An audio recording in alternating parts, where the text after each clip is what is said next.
seguir, será apresentado a vocês um pouco da história e o modo de fazer arquitetura dos arquitetos Javier Corvalán, Solano Benítez e o escritório de arquitetura Adamo e Fayden.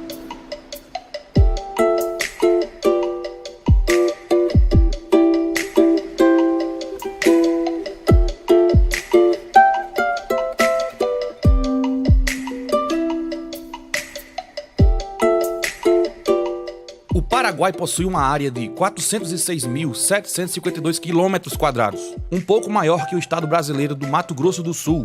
A população paraguaia foi estimada em cerca de 6,5 milhões de habitantes em 2009, a maioria dos quais estão concentrados na região sudeste do país.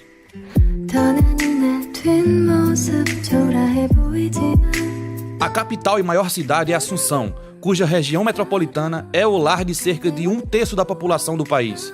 A base de sua economia é o setor informal, comércio, agricultura e indústria. E no futebol, enquanto nós brasileiros estamos rumo ao Hexa, o Paraguai só foi destaque com sua musa Larissa Riquelme. E nunca ganhou uma Copa.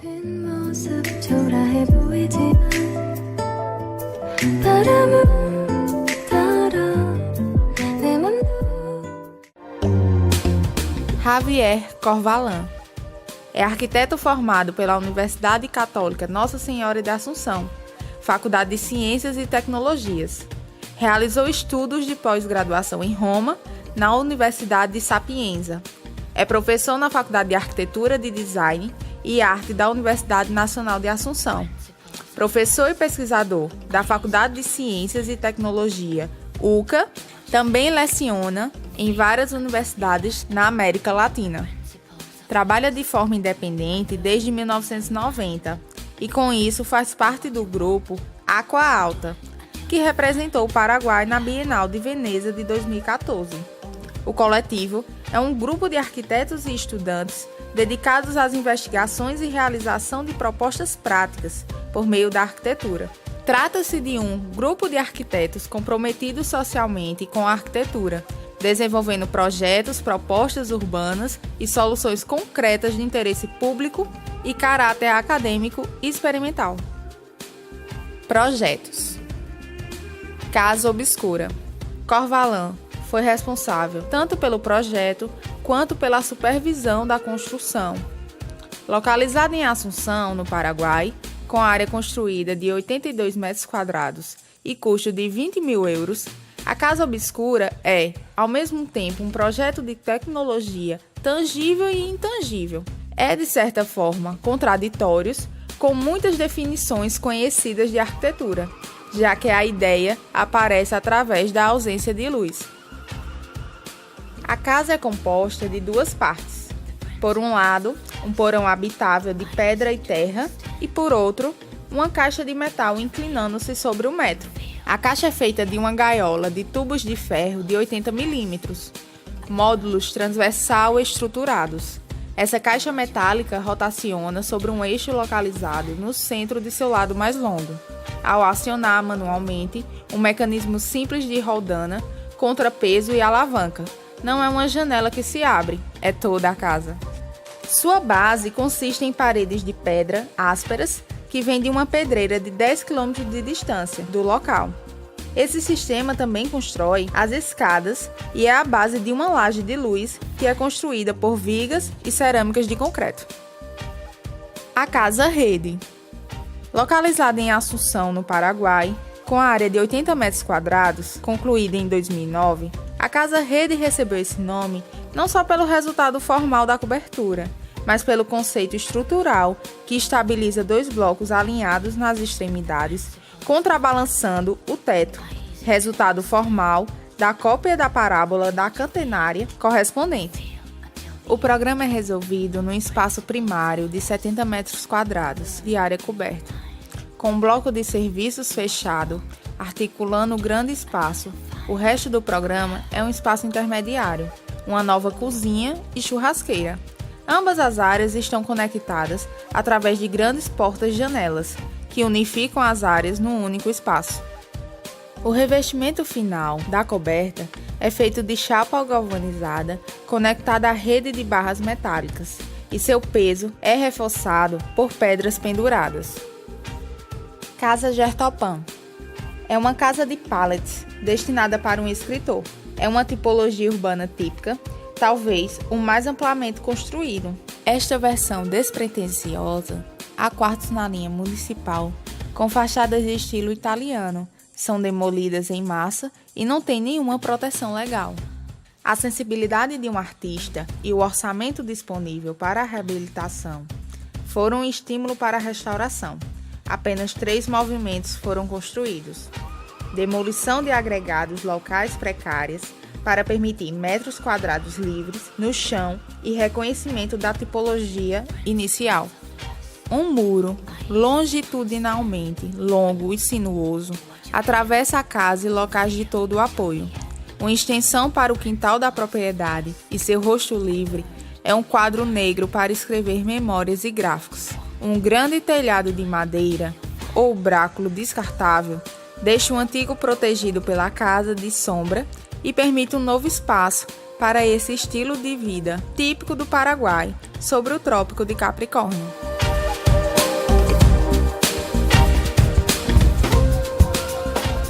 Solano Benítez iniciou sua trajetória profissional no Paraguai em uma época de ditadura, governado pelo ditador Alfredo Stroessner. Naquela época, o país estava bem economicamente e havia grandes oportunidades na construção civil. Benítez não concordava com o sistema tirano, porém, seu pai era funcionário do governo ditatorial.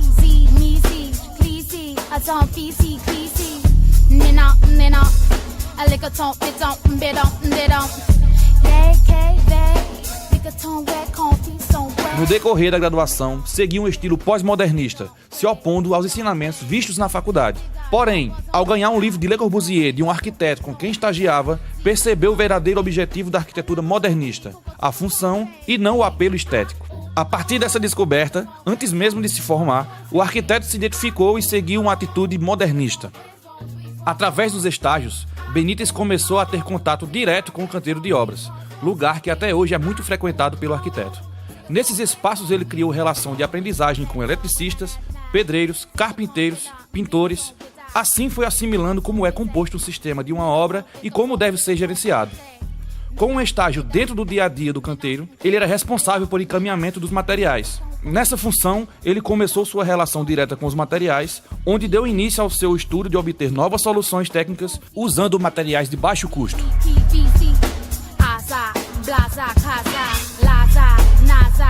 O Paraguai é um país que apresenta quase 1/3 da população vivendo em situação de pobreza extrema.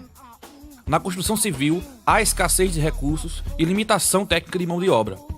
Tendo ciência desses empecilhos, Benítez direciona sua produção para uma arquitetura mais humanizada, onde usa seus conhecimentos tecnológicos para a confecção de projetos de baixo custo, mas de alta qualidade. Ao se formar, o arquiteto juntou-se com seu primo, Alberto Marinori, e fundou o Gabinete de Arquitetura. Posteriormente, sua equipe aumentou com as arquitetas Cristina Cabreira e Glória Cabral. Ao se falar em Benítez, é fácil relacionar com o tijolo, material muito marcante em seus projetos. É inegável que o arquiteto usa e abusa do tijolo cerâmico na produção de suas edificações, utilizando-o de diversas formas, superando grandes vãos.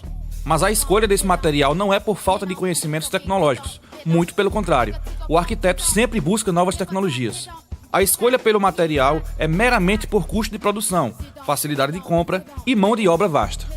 Enquanto 1 quilo de tomate no Paraguai custa quase 2 euros, um tijolo custa 3 centavos.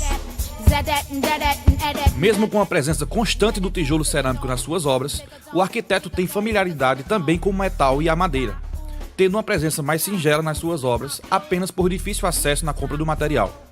Com a evolução da sua carreira, Benítez percebeu o quão é importante a presença do arquiteto na produção física do projeto. Através desse pensamento, o Gabinete da Arquitetura só aceita projetos onde os mesmos são os responsáveis diretos pelo acompanhamento da execução, fazendo um controle de qualidade e fidelidade ao que foi projetado. Com isso, o escritório disponibiliza serviços de viabilidade financeira e montagem de canteiros para complementar e viabilizar o projeto arquitetônico. Elementos estruturais: vigas treliçadas, feitas em concreto armado moldado em loco a partir de formas em formato triangular feitos com tijolos cerâmicos maciços. Possuem sua função estrutural, mas também de fechamento. Pilares. Podem estar apresentados em madeira, concreto armado ou tijolo, tendo formatos em V, tesoura ou tronco de pirâmide. Lajes. Há pelo menos 2 tipos de lajes nos projetos de Benítez, as de alvenaria armada e as de concreto armado moldado em loco. O tijolo é tanto utilizado na alvenaria armada quanto nas lajes de concreto armado. Nas planas, ele é despedaçado para cobrir a base das formas de madeira que moldam o concreto. Nas nervuradas, ele faz o papel de forma permanente. Principais obras. Gabinete de Arquitetura. Foi a primeira série do Gabinete de Arquitetura. Foi um projeto de Benítez, juntamente com seu sócio na época, Alberto Marinoni, e seus colaboradores. Contava com um orçamento bastante apertado. Esse é um projeto que norteia as características arquitetônicas e soluções estruturais adotadas até hoje pelo arquiteto. O conjunto edificado é composto por 3 volumes térreo, formando uma espécie de U que ocupa toda a largura do terreno. O acesso ao escritório é feito pela lateral esquerda, em um recuo do corpo principal do edifício. O tijolo está em todas as paredes, na laje perfurada que cobre a sala de reuniões e também na marquise de acesso. Há uma intencionalidade de não dar acabamento aos tijolos, para dar uma rusticidade à edificação. Sede da Fundação Teleton Paraguai. Através de um concurso de projetos, onde o Gabinete de Arquitetura foi o vencedor, foi incumbido a eles a reforma e ampliação desse centro de tratamento para crianças e jovens com deficiência muscular, neurológica e esquelética. Além disso, a proposta incluía a construção de um novo bloco de hidroterapia e a reformulação dos espaços abertos, com a construção de rampas, marquises e elementos de sombreamento. No terreno existia um conjunto edificado que era utilizado pela fundação como administração e espaço de atendimento às crianças. Consistia de uma casa e um galpão. As 2 edificações afastavam-se uma da outra, aproximadamente 40 metros, e não havia conexão coberta entre elas. O projeto de intervenção transformou a casa em recepção, consultórios, salas de fisioterapia e alguns outros serviços. Para isso, foram demolidas algumas partes da casa e feitas algumas ampliações. O resultado é uma caixa térrea de aproximadamente 50 por 50 metros, dividida em 2 alas conectadas por uma circulação e por um núcleo de banheiros. Todos os ambientes, consultórios, salas de atendimento, salas de jogos, refeitório, recepção, se voltam para jardins arborizados. Alterações na cobertura e nas paredes criaram espaços com pé direito duplo e iluminação indireta, por meio de aberturas zenitais e janelas baixas. Foi construído um novo edifício para atividades de hidroterapia, com piscinas e vestiários. É um volume isolado no terreno, com aproximadamente 15 por 15 metros e 8 metros de altura, que pode ser acessado diretamente do exterior ou a partir do bloco de consultórios por uma rampa em zigue-zague coberta com vidro transparente. O bloco é estruturado por pilares e vigas em concreto armado, que ficam aparentes na fachada. O bloco é coberto por 3 troncos de pirâmides invertidos que captam a água da chuva e se apoiam em pilares ocos de concreto armado. O fechamento da porção inferior do volume é feito com vidros transparentes, que deixam a luz incidir sobre a água das piscinas. Entre os materiais utilizados na construção dessa obra estão tijolos inteiros ou quebrados, concreto, azulejos, chapas de vidro, madeira e metal. Uma parte desse material veio de doações e da demolição de partes das edificações existentes. O tijolo, mais uma vez, é o protagonista. Aqueles tijolos que por alguma razão não puderam ser utilizados inteiros foram partidos e adicionados ao concreto para formar lajes, paredes divisórias e cascas.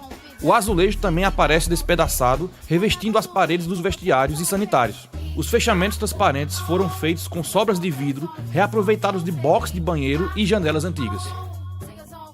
O concreto armado, além das lajes, também aparece na estrutura do bloco da hidroginástica e nas vigas que sustentam a cobertura rearranjada do bloco principal. O concreto alisado aparece no piso externo e interno do edifício e nas paredes de algumas salas, sanitários e vestiários.